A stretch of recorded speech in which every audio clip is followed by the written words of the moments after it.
Apa Mbah Kusno lagi tidur, jadi tidak mendengar teriakanku? Lebih baik aku masuk saja daripada di sini diganggu si Kunti. Retno memasuki rumah Kusno yang minim cahaya. Suasana sangat mencekam saat Retno menginjakkan kakinya. Mata Retno membulat saat melihat Kusno sudah terbujur kaku dengan mata melotot dan lidah menjulur serta seluruh tubuhnya membiru. Retno berteriak lalu kabur meninggalkan Kusno. Dan saat dia sudah di depan pintu, pintu sudah tertutup sendiri.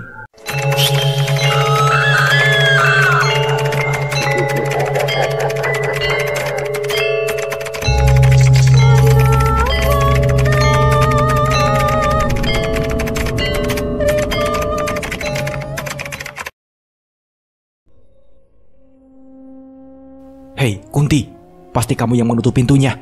Cepat buka!" Retno pun berteriak sambil mencoba membuka pintu, tapi tidak bisa. Kuntilanak itu pun tertawa melihat wajah cemas Retno. "Jangan tertawa kamu, Kunti. Cepat buka pintunya, atau aku akan membaca mantra yang diajarkan Mbah Kusno, biar kamu binasa," ancam Retno, mampu membuat nyali kuntilanak menciut. Brr, pintu langsung terbuka. "Dasar penakut!" Retno mau melangkah keluar, tapi pintu tertutup lagi sehingga membuat wajah Retno terbentur pintu. "Kunti brengsek, beraninya kamu mengerjaiku!" Retno mulai komat-kamit membaca mantra. Kuntilanak itu pun tertawa lalu menghilang. Pintu pun terbuka. "Dasar sialan, bisa-bisanya aku dikerjai si Kunti," umpat Retno sambil beranjak menuju mobilnya. Sepanjang perjalanan, Retno berpikir siapa yang membuat Kusno bisa mati dengan cara mengenaskan seperti itu. Dia juga berpikir siapa yang akan menolongnya untuk memberi pelajaran pada keluarga Risma. Retno berencana mencari dukun pengganti Kusno yang jauh lebih hebat ilmunya. "Kenapa mobilku jadi tiba-tiba panas begini?" gumam Retno. Retno mengerem mendadak saat melihat kaca spion tengah mobil. Sosok kuntilanak sedang duduk di kursi belakang mobil seraya menyeringai. Alvin yang baru pulang kerja di luar kota bersama Denny, suami Retno, disambut dengan haru oleh Risma. Pasalnya, Karin sudah mencabut guna-guna di tubuh Alvin. Namun, Karin tidak tahu apakah pengaruh sihirnya masih atau tidak. "Bagaimana kerjaanmu di sana, Nak?" "Lancar, Mah. Alvin kangen sama Mama dan Papa. Rasanya sudah lama Alvin tidak pulang." Risma meneteskan air mata mendengar ucapan anaknya. "Mama kok nangis? Alvin sudah pulang, jadi Mama jangan menangis lagi," ucap Alvin kepada mamanya. "Mama menangis karena kangen, Nak." Alvin membawa Risma dalam dekapannya. "Kak Alvin cuma kangen sama Mama dan Papa saja, tidak kangen dengan kita," ujar Gita cemberut. "Jelas kakak kangen sama Gita. Galang dan istrinya mana, Mah?" Alvin tampak celingukan mencari Galang dan adik iparnya. Alvin tidak hadir di acara pernikahan adiknya karena masih terpengaruh guna-guna Karin. Galang sudah pindah ke rumahnya. Karin datang membawakan teh hangat untuk mertua, suami dan adik iparnya. "Terima kasih, sayang." "Iya, sama-sama, Yang," sahut Karin sambil duduk di samping Alvin. Malam semakin larut, mereka mulai masuk ke kamar masing-masing, termasuk Alvin dan Karin. Lama tidak berjumpa membuat mereka ingin menuntaskan hasratnya. Alvin mendengus kesal, matanya pun terbelalak saat melihat kemaluan Karin mengeluarkan nanah. "Kenapa, sayang?" Karin kecewa saat suaminya menghentikan aktivitas mereka. "Katakan, sudah berapa laki-laki yang tidur denganmu selama aku tidak ada di rumah, Karin?" bentak Alvin. "Apa maksudmu bilang begitu, Mas?" "Kamu menjijikan, kemaluanmu bernanah, Karin," ucapnya. Karin pun syok mendengar penuturan suaminya. Dia langsung melihatnya sendiri. Seketika tubuhnya berguncang. Karin menangis terseduh-seduh. "Jangan pura-pura menangis kamu, Karin. Cepat kamu katakan siapa laki-laki yang telah menidurimu sehingga kamu mempunyai penyakit kelamin."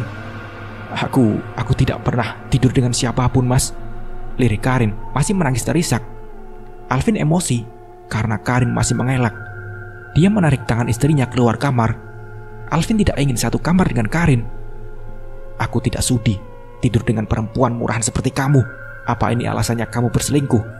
Karena denganku kamu tidak kunjung hamil," bentak Alvin. "Ada apa, Alvin? Kenapa kamu marah-marah dengan Karin?" tanya mamanya yang terbangun karena mendengar suara bising. Risma langsung memeluk Karin yang terus menangis. "Tanya saja pada menantu kesayangan Mama. Ada apa, Nak? Kenapa Alvin marah denganmu?" "Kemaluanku bernanah, Mah. Tangis Karin semakin pecah dalam pelukan mertuanya. "Astagfirullahaladzim, kamu sudah menuai apa yang kamu tabur, nak?" tanya mamanya. "Apa maksud mama bilang begitu?" tanya Alvin heran. "Kita masuk ke kamarmu, nak. Nanti mama akan bantu Karin menjelaskan semuanya." Apa? Alvin pun terkejut saat Risma menceritakan semuanya. "Astagfirullahaladzim, manusia apa iblis kamu, Karin? Teganya menyantet Ainah. Seharusnya kamu tidak boleh gampang percaya dengan omongan Tante Retno. Dia itu manusia munafik. Aku saja sebagai keponakannya dari dulu tidak menyukainya. Kamu kok gampang sekali dihasut olehnya?" omel Alvin. "Sekarang kamu sudah tahu semuanya. Jadi mama minta jangan menyalahkan Karin atau membentaknya. Sebagai suami, kamu harus menjadi kepala rumah tangga yang sabar dan bijaksana dalam menghadapi masalah rumah tanggamu." Galang saat tahu istrinya sakit saja, dia tidak marah-marah, malah berusaha mengobati dan memberi semangat pada Ainah. "Mama ingin rumah tangga anak-anak mama rukun dan harmonis," ucap mamanya. "Iya, Mah." Alvin menyesal sudah berkata kasar dengan Karin. "Makasih nasihatnya, Mah." "Iya, sama-sama sayang. Sekarang kamu minta maaf dengan Karin." "Iya, Mah. Maafkan aku ya." Alvin memeluk istrinya yang masih menangis. "Bagaimana cara mengobati penyakit Karin, Mah?" kata Pak Ustadz Ahmad.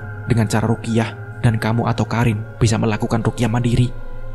Alvin mengambil segelas air, lalu membacanya ayat-ayat ruqyah, kemudian diminumkannya kepada istrinya. "Sisa air ruqyah ini kamu campur di bak kamar mandi untuk membersihkan kemaluanmu, sayang," ucap Alvin. "Iya, Mas, baik," jawabnya. Setelah mengobati penyakit anehnya, Karin kembali tidur. Sementara Alvin dan Risma keluar kamar karena ada yang ingin disampaikan Alvin pada mamanya. "Apa ada sesuatu yang mama rahasiakan dari kami?" tanya Alvin saat mereka sudah duduk di ruang keluarga. "Apa maksudnya? Apa mama tahu alasan Tante Retno dari dulu membenci keluarga kita, Mah?" "Tante Retno bilang kalau Nenek Ayu yang menyebabkan kematian anaknya. Bukankah Tante Retno keguguran, Mah?" "Entahlah, mana yang benar. Mama jadi bingung. Retno bilang anaknya ditumbalkan Nenek Ayu." Risma menceritakan hilangnya bayi yang dikandungan Retno. "Itu fitnah, Mah," saut Alvin cepat. "Kenapa kamu begitu yakin, Al?" tanya Risma. "Jelas Alvin yakin dong, Mah.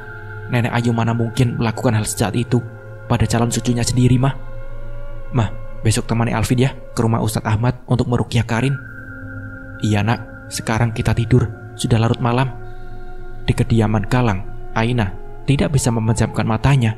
Dia merasa ada sesuatu yang sejak tadi memperhatikannya. "Bang Galang lama sekali di ruang kerjanya," gumam Ainah sambil memejamkan matanya dengan tubuhnya menghadap dinding. Dan tiba-tiba Ainah mendengar suara lirih memanggil namanya. "Ainah, Ainah." Ainah masih memejamkan matanya mendengar suara perempuan memanggil namanya. Seketika bulu kuduknya merinding. Seret, seret. Suara gorden digerakkan ke kanan dan ke kiri. Tubuh Ainah gemetaran, rasa takut menghantuinya. "Ayo Ainah, kamu jangan takut. Ayo, kalahkan rasa takutmu," lirih bisikan di telinganya. Perasaan Ainah mulai tidak karuan. Dia melafalkan surat Anas agar suara-suara itu tidak terdengar. "Ainah, Ainah." Lirih suara perempuan kembali terdengar bersamaan dengan suara ketukan di jendela kacanya, menambah suasana semakin mencekam. Ainah terus melafalkan ayat-ayat suci Al-Quran. Keringat pun bercucuran di keningnya akibat menahan rasa takut. Tiba-tiba suara ketukan itu menghilang, membuat Ainah bernapas lega. Namun sebuah tiupan di tengkuk belakangnya. "Ainah." Kini suara Galang terdengar dari belakang tubuhnya. Ainah merasa lega karena suaminya sudah ada di belakangnya. Ainah berbalik ingin melihat suaminya, tapi yang ia lihat justru perempuan berwajah hancur, penuh darah, sedang menyeringnya menatap tajam Ainah. Ainah pun berteriak. Galang yang mendengar teriakan istrinya langsung menuju kamarnya. Tatapan Galang nanar saat melihat Ainah memandang ke langit kamarnya dengan tatapan kosong, tetapi air mata mengalir deras di pipinya. "Ainah, sadar Ainah. Kamu kenapa sayang?" Galang terus memanggil Ainah sambil menepuk pelan pipi istrinya. Galang mengambil segelas air di atas nakas, lalu dibacakan ayat suci Al-Quran pada air tersebut.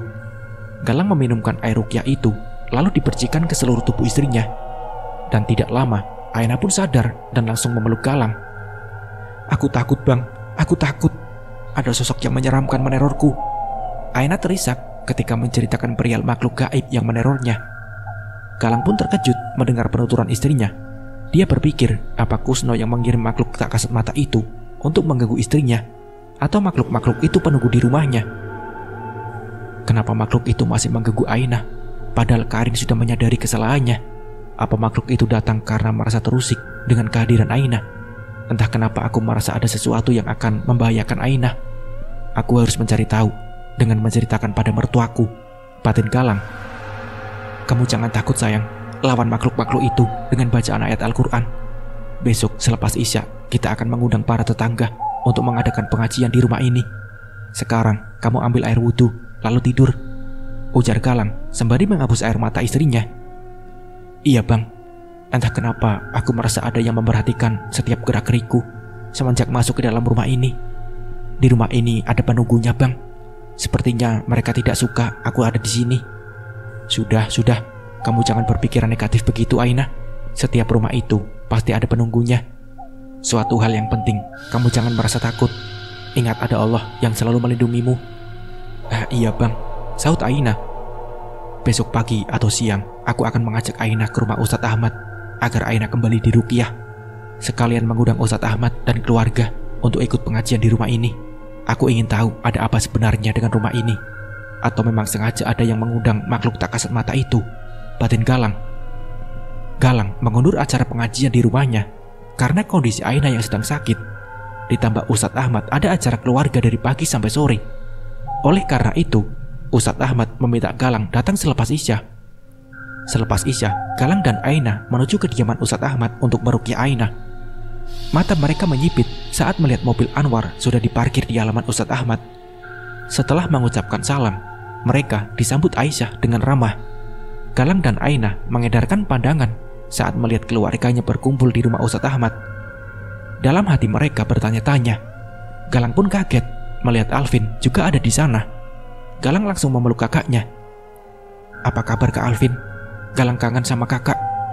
Kakak baik Lang, kakak juga kangen sama kamu Lang. Maaf, kakak tidak bisa hadir di pernikahanmu. Tidak apa-apa kak. Oh ya, ada apa kalian semua kesini? Mau ruqyah Karin. Ruqyah Karin? Memangnya Kak Karin masih sakit? Iya Lang, maafkan perbuatan istri kakak ya Lang. Galang sudah memaafkan kok kak. Ainah, kakak sebagai suaminya Karin minta maaf atas perbuatannya kepadamu, ujar Alvin seraya menangkupkan kedua telapak tangannya. Aku sudah memaafkan Kak Karin kak, tapi kenapa Kak Karin masih sakit? Biar saya jelaskan Ainah, salah Ustadz Ahmad. Iya Ustadz, aku penasaran kenapa Kak Karin masih sakit. Apa kamu juga masih sakit Ainah? Tanya Karin. Aku tidak tahu kak, aku dan Galang belum melakukan malam pertama kami. Lirik Ainah menunduk. Jika kita terkena sihir, santet ataupun melakukan kerjasama dengan jin, itu butuh waktu untuk penyembuhannya. Tidak semudah membalikkan telapak tangan. Apalagi untuk kasus kalian berdua yang melakukan itu ilmunya tinggi alias orang sakti. Namun jangan khawatir, setinggi dan sehebat apapun para dukun atau orang sakti, masih hebat Allah, ucapnya. Apa Karin dan Ainah bisa disembuhkan Ustadz? Tanya Anwar. Insya Allah bisa, asal Karin dan Ainah melakukan taubatan nasuha, memohon ampun pada Allah, dan berjanji tidak akan mengulangi kesalahannya lagi. Mereka juga harus rajin menjalani ruqyah, sholat, baca Al-Quran, dan berzikir. Iya, semoga Karin dan Ainah segera sembuh dan dijauhkan dari mara bahaya, ujar Risma. Iya, amin, sahut semuanya. Kamu kesini mau meruqyah Ainah juga Lang? Iya mah, semalam Ainah diganggu sosok perempuan. Sosok perempuan itu datang karena merasa diundang oleh jin leluhur Ainah, tutur Ustadz Ahmad. Aku tidak merasa memanggil jin leluhurku Ustadz. Coba kamu ingat-ingat lagi Ainah. Ainah mencoba mengingatnya, tapi dia tidak merasa membaca mantra itu. Aku tidak membaca mantra memanggil jin leluhur Ustadz. Apa saat kamu mengobati Karin malam itu ya Ainah, jadi jin leluhurmu datang, ucap Risma. Mengobati Karin? Ulang Ustadz Ahmad. Iya Ustadz, malam itu Karin merasakan sakit di kemaluannya. Lalu Ainah mengatakan kalau dia pernah mendengar almarhum kakeknya membaca mantra saat mengobati orang sakit, sahut Risma. Bagaimana mantranya Ainah? Coba kamu tulis. Ustadz Ahmad mengambil kertas dan pena lalu menyerahkannya pada Ainah. Astagfirullahaladzim. Kamu tahu, ini salah satu mantra pemanggil jin. Pengobatan yang dilakukan oleh almarhum kakekmu ada campur tangan jinnya. Jadi, kakekku seorang dukun, Ustadz. Saya tidak tahu, tapi ilmu yang dimiliki leluhurmu, ilmu putih, menolong orang dengan harapan penyembuhannya dari Allah. Jika kamu mau tahu mengenai leluhurmu, tanyakan sama ayahmu. Ayah, benar apa kata Pak Ustadz? Lebih baik aku tanyakan pada ayah apa yang telah terjadi padaku. Siapa tahu ayah mengetahui cara penyembuhannya penyakitku ini. Batin Ainah. Iya Ustadz, nanti aku tanya sama ayah apa yang harus aku lakukan agar tidak lagi diikuti jin leluhurku dan diteror sosok perempuan itu. Ainah bergidik ngeri membayangkan dicintai oleh jin. Sementara Karin tenggorokannya tercekat membayangkan nyawanya hampir melayang saat Ainah membaca mantra pemanggil jin leluhur. Ternyata Ainah bukan orang sembarangan. Untung saat itu Ustadz Ahmad datang tepat waktu. Kalau tidak, nyawaku bisa melayang. Aku tidak mau lagi berniat mencelakai atau berurusan dengannya. Bahaya, ucap Karin dalam hati. Jika Ainah sudah membaca mantra penyembuh itu, kenapa Karin masih merasakan sakit, Ustadz? Tanya Alvin. Jin leluhur Ainah tidak menyukai Karin. Dia tahu kalau Karin menyakiti Ainah. Oleh sebab itu, pengobatan itu gagal. Apalagi yang membuat Karin sakit itu jin korin Bu Ayu. Baiklah, kita mulai ruqyahnya, ucap Ustadz Ahmad. Karin, Ainah, kalian berzikir dalam hati ya. Ustadz Ahmad mulai membaca ayat suci Al-Quran. Karin dan Ainah mulai merasakan hawa panas dalam tubuhnya. Keringat pun keluar, mual, dan ada sesuatu yang keluar dari kemaluannya. Jika kalian ingin muntah, jangan ditahan, keluarkan. Karin pun berteriak, kesakitan, sementara Ainah pun muntah. Ustadz Ahmad melafalkan ayat kursi, dan tiba-tiba Karin pun kerasukan. Hahaha, manusia-manusia bodoh, kenapa kalian mengusikku? Siapa kamu? Enak saja bilang kamu bodoh, sungut galang. Aku yang sudah diundang istrimu. Bohong, bohong, istriku tidak mengundangmu. Hahaha, jin pendamping istrimu itu sok menantangku. Aku tidak suka ditantang. Jangan mengusikku jika tidak mau diusik. Kamu penjaga pohon di depan rumah kami kan? Tanya Ainah. Iya. Lalu siapa sosok perempuan yang menggangguku? Dia penunggu di rumahmu. Jika kalian ingin selamat, cepat keluar dari rumah itu. Rumah itu rumah kami, ucap Karin lantang. Jangan percaya ucapannya. Jin itu pendusta, sela Ustadz Ahmad. Jaga ucapanmu jika ingin kamu dan keluargamu selamat. Saya tidak takut denganmu. Cepat kalian pergi dari rumah itu, atau saya akan mengusir kalian dengan cara kasar. Saya akan membinasakan kalian dengan ayat-ayat Allah. Manusia sombong, aku tidak akan pergi dari rumahku sendiri. Ustadz Ahmad melanjutkan membaca surat Al-Ikhlas. Karin pun berteriak kesakitan, lalu merasakan mual yang hebat. Karin pun muntah. Jin pun keluar dari tubuh Karin. Bersamaan sadarnya Karin, teriakan histeris terdengar dari kamar Salwa.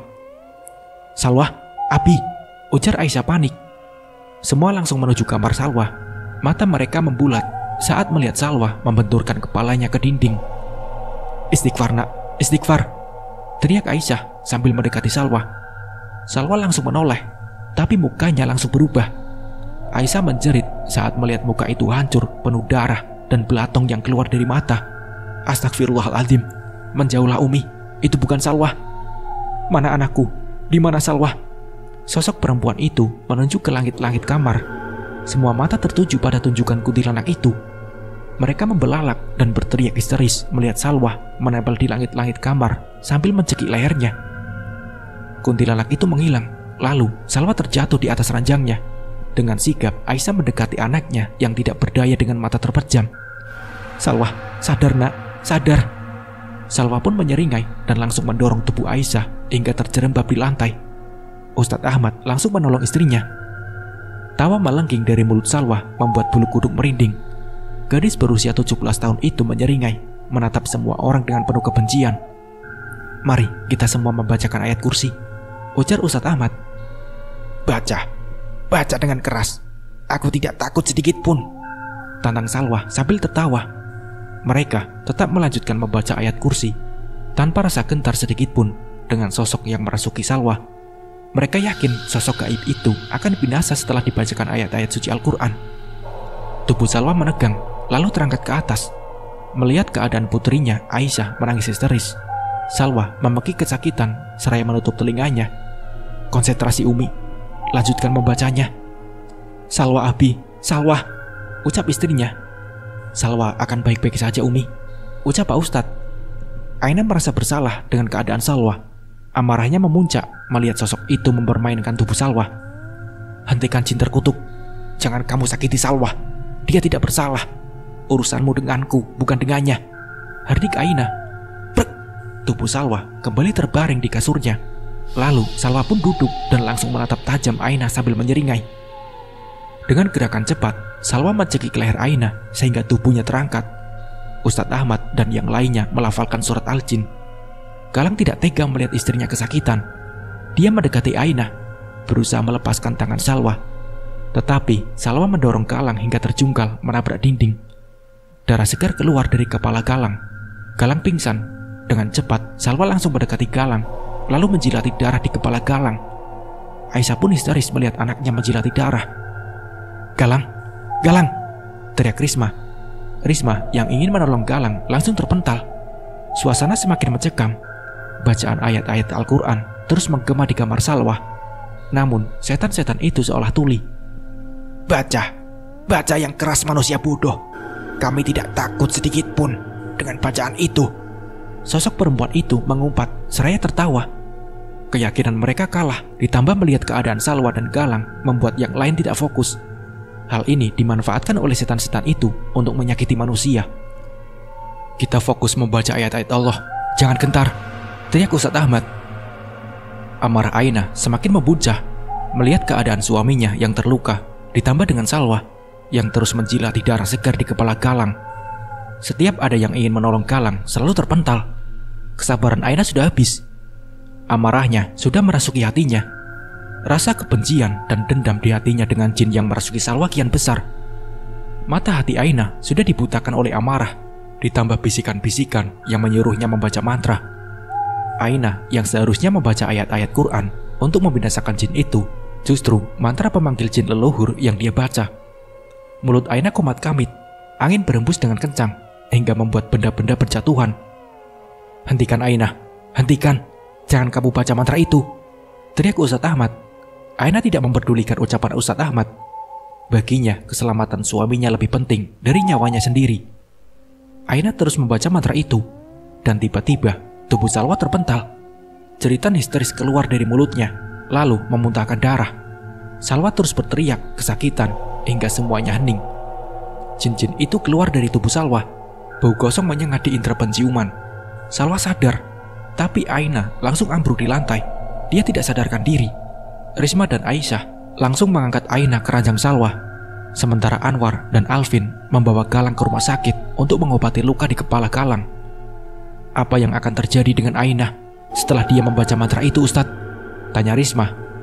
"Aina sudah bersekutu dengan jin," lirik Ustadz Ahmad.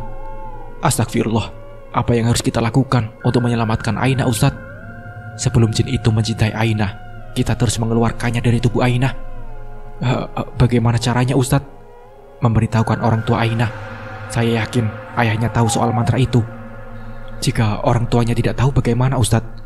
Kita harus membawa Aina ke guruku. Beliau yang akan menolong Aina." "Kalau menurutku, orang tua Aina jangan sampai tahu kejadian ini, Ustadz.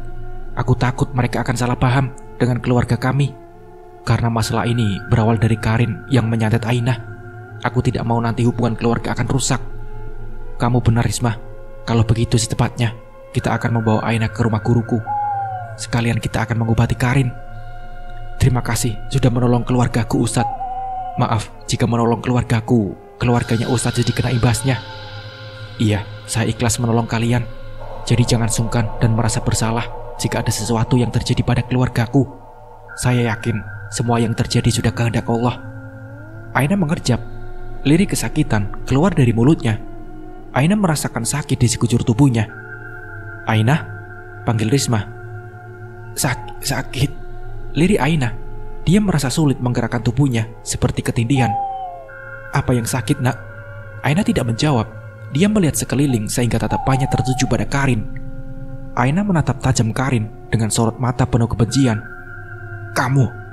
Kamu, ucap Aina lantang seraya menuju Karin. Karin bergidik ngeri melihat tatapan tajam Aina. Kenapa kamu melihatku seperti itu, Aina? Kamu pengikut Kusno. Kamu jangan menyakiti Aina, keturunanku. Cepat kamu pergi dari tubuhnya, atau saya akan mengirimmu ke neraka bertemu dengan Kusno. Lantang suara Aina yang sudah dirasuki jin leluhurnya. Semua terperanjat saat mendengar kalau Kusno sudah meninggal. Karin masih bingung dengan ucapan Aina. Apa maksud kamu, Aina? Kamu tahu aku tidak lagi berhubungan dengannya. Aina kerasukan jin leluhurnya. Setelah Ustadz Ahmad. Pandai kamu, Ahmad, ujar Aina yang dirasuki sosok jin leluhur perempuan terkekeh. Kenapa kamu masih diam di situ? Kamu benar-benar menantang saya, bentak Aina sambil menuju Karin. Aina turun dari ranjang, lalu mulutnya bersenandung lagu Lingsir Wengi sambil menari dengan gerakan kemulai. Jari-jari Aina melentik saat mengikuti setiap gerakan dari lagu yang dia nyanyikan.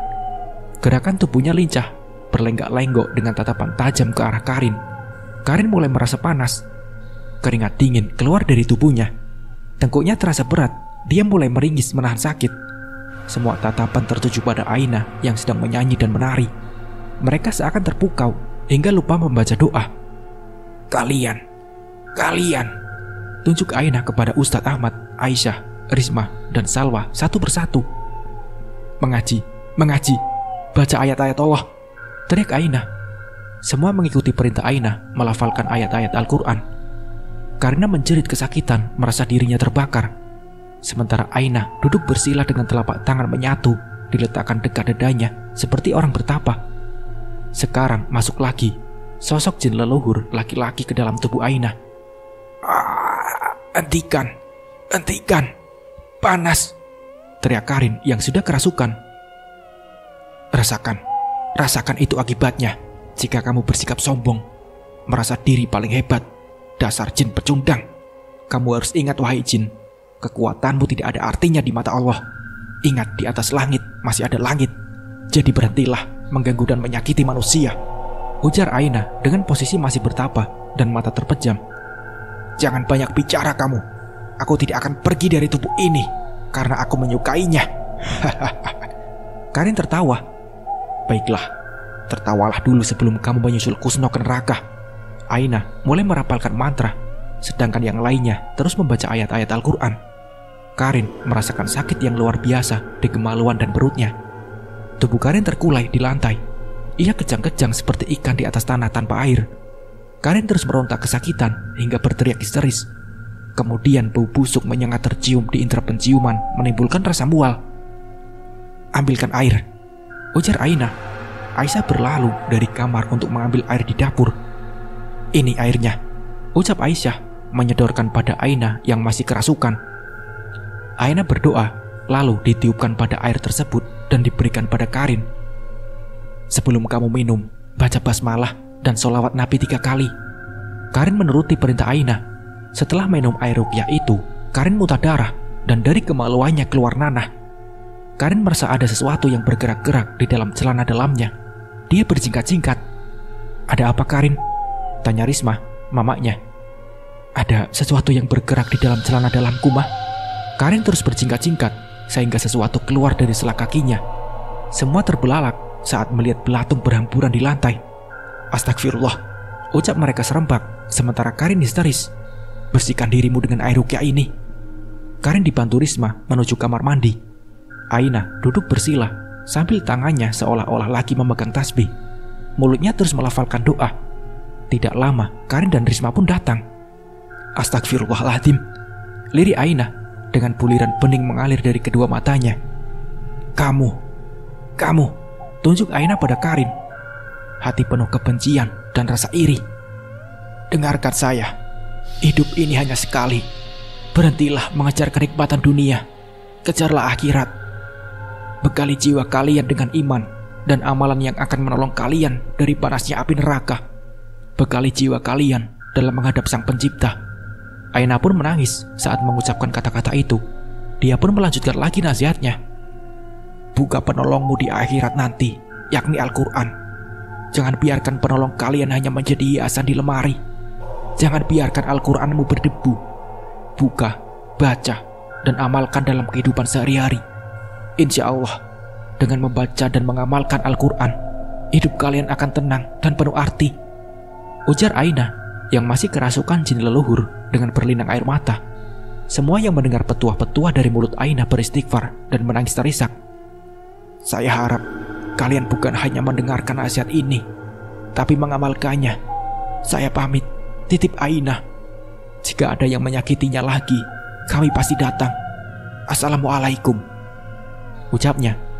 Waalaikumsalam, jawab mereka serempak. Seketika Ainah tersadar dan merasa tubuhnya lemas. Sigap Risma memeluk Ainah, sedangkan Karin langsung memberi adik iparnya itu minuman.